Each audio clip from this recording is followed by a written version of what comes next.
Tolstoy had a story when he looked at how much land does a man need. And he talks about a peasant who actually got into a deal with a person that if he takes a spade and goes around from sunrise to sunset, he can actually own that land. But what happened is, in his greed, he finally succumbed to his death. We are in a situation similar to that. If you look at it, we are using 1.8 times Earth to sustain one Earth. Our Earth overshoot day, that means the budget of resources which we have today, it's 2nd August 2023, that means we have already exhausted the budget. So we are in a situation today because of this tremendous mindless consumption, overconsumption, because typically we have been told that you have to grow at any cost. So that is the situation which we talk about, and that is where some of the ways it's high time that we start looking at how we can look at some of the aspects around this. This is the gentleman, Professor Nasir. He spoke about coexisting with nature, because as a humanity, we always thought that we can dominate nature, we can actually have technology prowess to actually control nature. But what we have forgotten, we can have clean energy, we can have multiple different ways of looking at it. But the aspect that nature and humanity has to coexist, we had forgotten that. Please understand that the Earth's resources is not limitless. The Earth will still survive, but humanity will not. Now, this is something, frugal innovation, which we gave to the West, and we are proud of it, but whatever happens that we look at it that as if something we had not done it. If you look at, we sent a rocket to the Mars, we built a supercomputer, and all this was looking at limited resources. The way I grew up, we had very limited resources. We did not buy books as such, it was passed from generation to generation. I grew up in an era where if you have a pen, if that is over, you have to get a refill. Then we got into an era where it was use and throw. And I think this mindset change that nature's resources are limitless, that has actually created.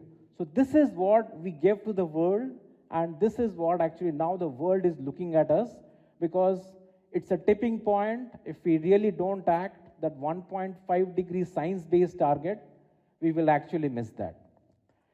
Now, looking at some of the examples from my life, I worked with this Suguna poultry for about 1.5 years, and this is a very interesting industry in the sense that the supply chain, you have these grandparents who actually lay eggs, then you have the parents, then you have the broiler chicken. Now, what is very interesting about this industry is it actually works with zero waste. Even the feathers, even the inner parts of the chicken, they are actually powdered and it is fed to the chicken back and also to the fisheries. The model is these chicks have to grow, right? They have to grow, and if any company tries to rear it, it's just not, financially viable. So what they have done is, any poultry farm today works with farmers who actually grow these chicks. They pay a growing charge, and this has been the model, and this is the company which has actually pioneered it. It's a very, as I said, it's a zero waste company, and that is how, with a very wafer thin margin, this industry has survived. This is a very interesting example, again, very close to my heart. I spent about some time with this company, and today we talk about green cement, right? Now, if you look at any cement production, its limestone is the raw material, and remember, limestone is limited. The mining companies are notorious for 40% of the greenhouse gas emissions. So what they did, they looked at the fly ash coming out of power plants. They looked at slag coming out from steel plants, and they mixed it together. It served two purposes. It was definitely profitable. It actually looked at some of the wastages. It saved our limestone resources. So this is actually was an innovative way of looking at it, and this is good business. If you look at the price, and the fly ash and slag actually give a more binding properties to the cement, and that is where the industry has actually looked at it over the years. Now, this is again something very, very close to my heart. So when we talk about sustainability, we only think about the planet angle. Planet is fine, but there are two aspects, which is the people aspect, the profit aspect. So profit aspect, we are already taking care of. But if you look at the people, this is a school which I had co-founded 20 years ago, because I live in that part of Hyderabad where there's a marginal society there. The crime rate was very high because these kids, their parents never went to school. There was domestic violence. So what we did is, we actually set up a school. We got these kids together. The community pays for it. So we are not dependent on anybody, because it's the rich people in the community who pay for it. We definitely charge a nominal fee because we believe that something free you don't value. And what has happened is, over the years, this school has become a role model for the government of Telangana, in a sense that we don't allow junk food. Some of them are single mothers who actually run this vocation center where they are stitching clothes. So it's a self-sufficient school. And there are 3 girls who came out of this school. They have come back to this school as teachers.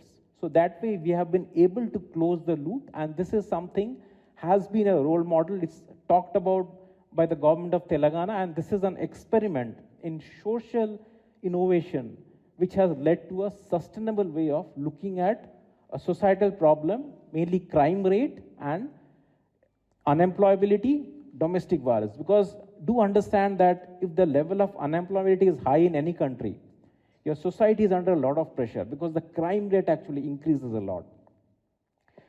This is again, I started my career with Tata Motors, and that time, you all remember the Indica car. While the car has not been a very successful car, but it changed, it was a major disruptor. How? Earlier cars were very, very expensive, but we decided to have a car which was affordable for the middle class. But as we speak, again, as we look at the fossil fuels, may not be a great way of looking at it, but how we were able to manage the assembly line. We looked at the second-hand assembly line of Toyota Australia. We took it from there, we refurbished it, and that's how we were able to control the cost. Yes, that's another debate, whether we want to go for a fossil fuel, because fossil fuel, the way it is, but the idea is not more cars is the solution. It's a mix of public and private transport, what we will, and people who are thinking that electric vehicles are the solution, they are not, because lithium-ion batteries are hazardous. If you're still using electricity, fossil fuel, for charging the station, so you have to look at the end-to-end. While it's nice to have an electric vehicle, but do understand, more cars in the system is actually not going to help us. This is again a project which we started with the University of Chicago. If you look at it, water, I think, is a major problem today. We don't realize it because the way I grew up, I always had water from the tap. But then we had the bottled water, then you have these Pepsi and Coke coming in, and typically you use 3 liters of water to produce 1.5 liters of Coke. So there's a depletion in the water, and if you look at, in India, we did a study, there are 351 rivers in India which are highly polluted. So what we have done is, we have partnered with University of Chicago Trust, and we have built a sensor. It's like a boat which actually goes into the rivers, collects data real time, and this has actually given a lot of data visibility to the government, to all the states governments, to actually look at where it's alarming. And what we figured out is 51 of these 351 rivers in Maharashtra, which are in a very, very dire condition. So I think this is where we are looking at other aspects, how technology and innovation can actually do good for us. I grew up in this city, and what I was saying is, if we are talking about sustainability, it has to come from you have to catch them young. So the way we grew up, what I was saying is, we had limited power supply. We had no restaurants. There were books which were passed from generation to generation. So that there was a filter water pump which actually we drank water from the tap. But I don't know what happened that we got into a mindset that we have to only drink water from the say the bottle. But if you look at it, Singapore, advanced countries today are looking at it that you should drink from the tap. But this is what I did 30, 40 years ago. I think this is where we need to reflect. We need to think at what are we doing. Again, this is a school which I grew up in, and why I'm talking about it again, this is where we were ingrained in sustainability. Now, if you look at it, all of us have gone through a class 10th, class 12th. And when we look at it, we all used to buy textbooks, and we never used to even look at it. So there are certain measures which we had taken as part of that. We have a book bank where the students can actually get those for a year and then give it back. And based on the condition of the book, if you give back it in a good condition, you are good. But if it is in a very bad condition, you better pay a fine. We grew all our vegetables, whatever, even the fish and whatever. So this was a self-sustaining thing. And this is a typical example of how nature and humanity existed. And that's why we never had fans in our schools, and we never felt really hot. It was that. And look, 30, 40 years later, what we have done to the environment. So again, this is a time for us to reflect, to see that where we are going towards. To sum it up, let's look at it in this way. We have just one planet. Yes, as a humanity, we need resources to support it. But think about it. Is it this mindless consumption? If you look at a country like UK, the kind of clothes which they have, it can suffice 6 generations. Fast fashion is known to really look at it, but do we actually need so much clothes? I think the idea that we all have to grow, it's good, but we have to grow responsibly. Because the way we have done is, we have done enough damage to the planet. And what is happening is the planet also has to regenerate, and it takes billions of years. But what is happening is we will not survive, but the planet will. Today we are seeing a multipolar world. There are a lot of wars for resources.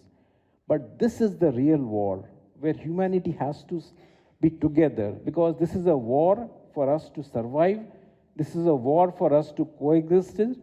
This is a war for us. So if I have to look at it, this is World War III, and these are this innovative thinking, and innovation doesn't have to be something very, very new. It can be novel, but it has to serve a purpose. We have enough inventions in the world. Only thing is, we should be knowing where to use, what to use. So yes, it is a challenging time for us, but yes, the damage is not yet done. As I speak, the COP20 just got over. There have been a lot of disagreements across that, but this is a call for action, because unless we really act, I think 30, 40, 50 years, humanity will not exist. Thank you so much. It was a privilege and honor to be here. Thank you.